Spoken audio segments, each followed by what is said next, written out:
나는 사람에겐 급이 있다 생각했고 그게 온전히 사람을 나누는 기준이라 믿었다. 그 기준은 죽기 전까지 유효하다 생각했기에 평생을 열등감 때문에 코피 터지게 살았다. 나에게 급의 기준을 만들었던 것은 특별한 게 아니다. 살아가며 들렸던 사람들의 이야기들을 내 머릿속에서 합치다 보니 그렇게 됐다. 이렇게 된 계기에는 철없던 학생 시절에 내가 있었다. 그 당시 나는 학원을 다녔는데 새로운 원생 A가 나에게 친해지자고 다가왔다. 나는 내 친구들에게 A를 데려왔고 우리는 같이 다녔다. 그런데 A에게는 치명적인 문제가 있었다. 사람을 끊임없이 등급 매기고 비교했다. 하루는 우리가 서로 칭찬을 주고받던 중이었다. 어떤 친구가 다른 친구에게 너 진짜 피부도 하얗고 정말 예쁜 것 같아 라고 말하자 A는 싸늘한 표정으로 뱉었다. 너가 그 정도는 아닌 것 같은데? 순간 분위기가 완전히 얼어붙었다. 그 사건 이후 A는 무리해서 은근히 따돌림을 당했다. 친구들은 내가 A와 어울리는 것조차 탐탁지 않아 했다. 그런데 이상하게도 A는 늘 나만 찾았다. 먹는 걸 좋아하던 나에게 매일 간식을 챙겨주며 유독 잘해줬다. 솔직히 나도 A의 직설적인 태도는 불편했다. 하지만 함께 다니던 친구들과는 묘하게 결이 맞지 않았다. 어딘가 겉도는 기분을 자주 느꼈다. 차라리 여러 명의 눈치를 보느니 둘이 다니는 게 마음 편하겠다 싶어 A 곁에 남았다. A는 어딜 가나 비교를 일삼았다. 타인의 옷 스타일과 신체 하나하나를 나노 단위로 비교해가며 깎아내렸다. 늘 다른 사람만 평가하던 A의 칼날은 어느 순간 나를 향하기 시작했다. 그 시절 스스로 꽤 괜찮다 생각했던 내 자존심에 스크래치를 낸 것도 A였다. 당시 통통한 편이었던 나에게 A는 어떤 애를 지목하며 말했다.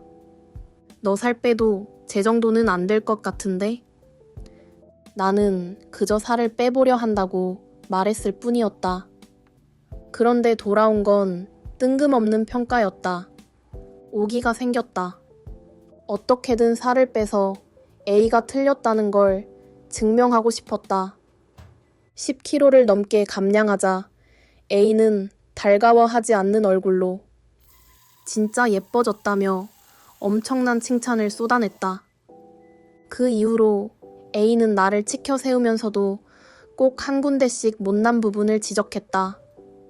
너는 진짜 다 좋은데 여기는 성형 좀 해야 될 것 같아. 이런 식으로 말하니 말이다. 그런 걔가 어쩐지 조금 안쓰러웠던 건 그 잔인한 기준을 자기 자신에게도 똑같이 적용하며 스스로를 괴롭혔다는 점이다. 나는 쟤보단 나은 듯. 근데 나는 여기가 진짜 못생겼어. 나중에 돈 모아서 성형부터 할 거야. 같은 소리를 하면서 말이다. 참고 같이 다니다가 손절을 하려 해도 걔가 난 너밖에 없다며 울고불고 하니 마음이 약해져 결국 관계를 이어갔다. 스스로를 들볶으며 괴롭히는 A의 성격과 그 성격이 만들어진 배경까지 함께 보이면서 A를 완전히 미워할 수는 없었다. 살을 빼고 나서 A에게 엄청난 찬사를 받았을 때 내 안에서 짜릿한 카타르시스가 느껴졌다. A가 세운 외모 피라미드의 맨 밑바닥에 처박혀 있다가 단숨에 위로 치고 올라간 기분이었다. 그런 안목을 가진 A 옆에 있다 보니 어느새 나도 A를 닮아갔다. A가 남을 평가할 때 나도 동조하기 시작한 것이다. 그 우월감과 도파민은 한 번 맛보니 끊기 힘든 중독이었다. 나보다 부족해 보이는 대상을 보며 느끼는 우월감은 내 가치를 증명할 가장 쉽고 빠른 방법이었다. 비교당하며 꺾였던 내 자존감을 빠르게 뻥튀기 할 수 있었다. 결국 나도 A처럼 남들을 훑어보고 뒤에서 깎아내리기 시작했다. 남을 주저앉힐수록 내가 더 반짝거리는 것처럼 착각하면서 말이다. 하지만 그 우월감은 결국 칼이 되어 내게 돌아왔다. 나보다 예쁜 존재는 어딜 가나 있었다. 뼈대나 키, 비율, 다리 길이처럼 노력해도 바꿀 수 없는 타고난 벽을 마주할 때마다 지독한 열등감에 시달렸다. 내가 못나 보여서 견딜 수 없던 시절이었다. A가 예쁜 사람을 보면서도 어떻게든 트집을 잡아 깎아내리려 했듯이 나 또한 나보다 예쁜 사람을 견딜 수가 없었고 그 사람을 깎아내리고 싶었다. 그래야만 내 자존감이 간신히 유지되는 것 같았으니까. 결국 알량한 우월감으로 남을 깎아내려 자존감을 채우는 짓은 밑 빠진 독에 물을 부으며 난 멋진 사람이야 라고 자기 위로하는 꼴에 불과했다. 비교와 급 나누기는 외모에만 국한되지 않았다. 우리 부모님은 경기 외곽의 어느 한적하고 평범한 동네에서 음식점을 하셨다.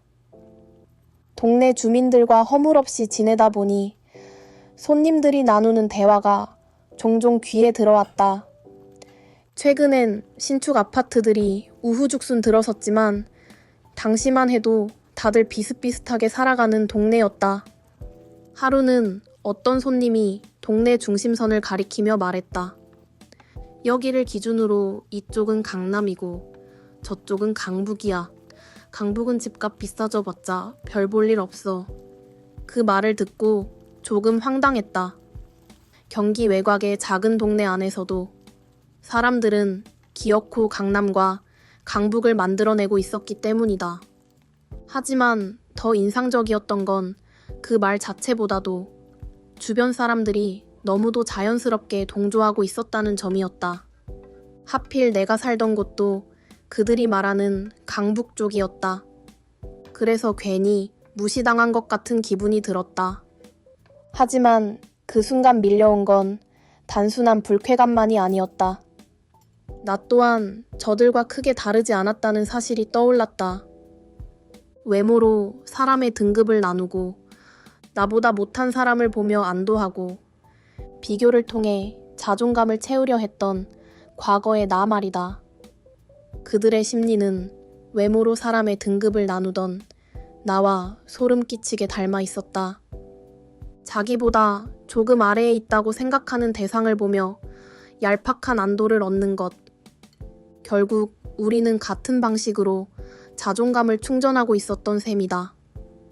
그 이후 동네의 신축 아파트들이 들어서기 시작하자 집 얘기를 하며 우월감을 드러내던 사람들의 모습도 어느 순간 사라졌다. 타인을 내려다보며 우월감을 느끼던 사람은 결국 또 다른 조건 앞에서는 철저한 열등감을 느낄 수밖에 없다는 것을 그들의 침묵이 증명하고 있었다. 사실 이런 급 나누기는 생각보다 훨씬 가까이에 있다. 구독자가 100명도 되지 않는 내 채널에 어느 날 댓글이 하나 달렸다. 그 영상은 학벌 콤플렉스를 벗어나고 오롯이 나만의 속도로 살아가는 삶에 대한 해방감을 다룬 내용이었다. 그런데 그 영상에 뜬금없는 질문이 달렸다. 어느 대학교인데요? 어느 대학교세요? 한 계정이 같은 질문을 2번 남겼다. 영상의 흐름과는 전혀 상관없는 질문이었지만 나는 별 생각 없이 수도권 4년제라 대답했다. 그러자 기다렸다는 듯 돌아온 대답은 이랬다. 전공도 예술이면 최소한 직어국 이상은 가야 대학 타이틀에 의미가 있습니다. 관두신 거 미련 갖지 않으셔도 될 것 같네요. 미련 남으면 나중에 특수대학 알아보셔도 돼요. 내가 올린 영상은 분명 그 콤플렉스에서 벗어나는 이야기였다. 그런데 누군가는 그 내용보다 먼저 내 학벌부터 확인하려 했다.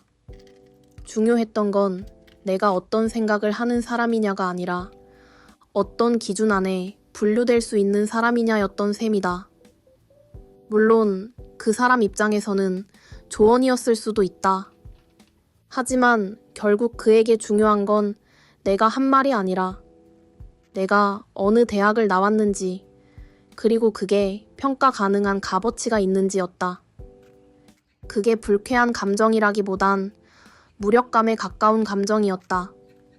내가 그 학벌 콤플렉스에서 겨우 벗어났다고 고백하는 영상에서마저 기어코 나를 다시 그 기준 속으로 끼워 넣으려는 시선을 마주한 것이다.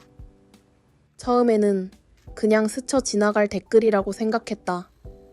그런데 곱씹을수록 묘하게 익숙했다.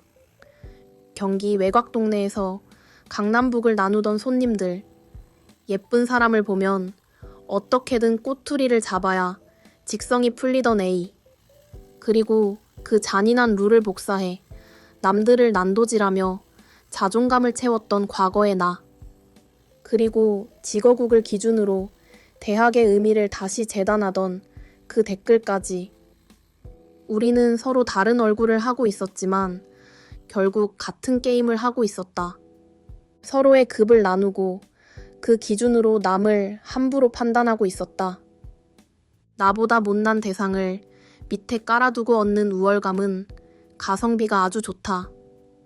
나의 못남을 직면하는 괴로움 대신 가장 빠르고 손쉽게 자존감을 뻥튀기 해주기 때문이다.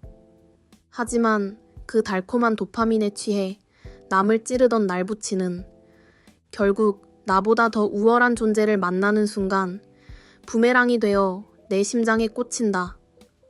결국 우월감과 열등감은 한 세트였다. 비교하지 않고 내 속도로 나아가는 것은 피나는 노력이 필요한 영역이었기에 일부 사람들은 그냥 알량한 우월감을 느끼며 타인을 내 밑에 두는 쉬운 길을 택한다. 나 역시 오랫동안 그 중독에서 벗어나지 못했다. 그러나 언젠가 그 독한 마음이 모여 터지는 날, 미어지는 것은 결국 나 자신이다. 세상이 정한 피라미드 시스템 안에서 누군가를 끊임없이 가위질하는 한, 나 또한 평생 그 가위질의 공포에서 벗어날 수 없기 때문이다. 남들이 들이대는 잣대에 내 급을 맞추지 않고 타인의 급을 나누며 안도하지도 않는 것은 실제로 어렵다. 현실에는 학벌, 재산, 외모, 직업처럼 사람마다 다른 조건들이 존재한다. 그 차이가 기회에 영향을 미치는 경우도 분명 있다. 내가 말하고 싶은 건 그런 차이가 없다는 비현실적인 이야기가 아니다. 하지만 급이라는 게임에 인생을 걸면 결국 모두가 패배한다는 이야기가 하고 싶었다. 급이라는 게임 속 위치를 자기 가치로 삼고 사는 것이 행복하냐고 묻는다면 적어도 나에게는 아니었다. 이기기 위해 누군가를 밟아야 하고 또 언제든 더 높은 사람에게 밟힐 수 있는 게임이라면 거기서 우승해봤자 결국 패배와 다를 게 없기 때문이다. 남들이 들이대는 잣대에 내 가치를 맞추지 않고 오롯이 나만의 속도로 걸어가고 싶다. 애초에 그 게임에서 이기는 것 자체가 내가 원하는 삶이 아니기 때문이다.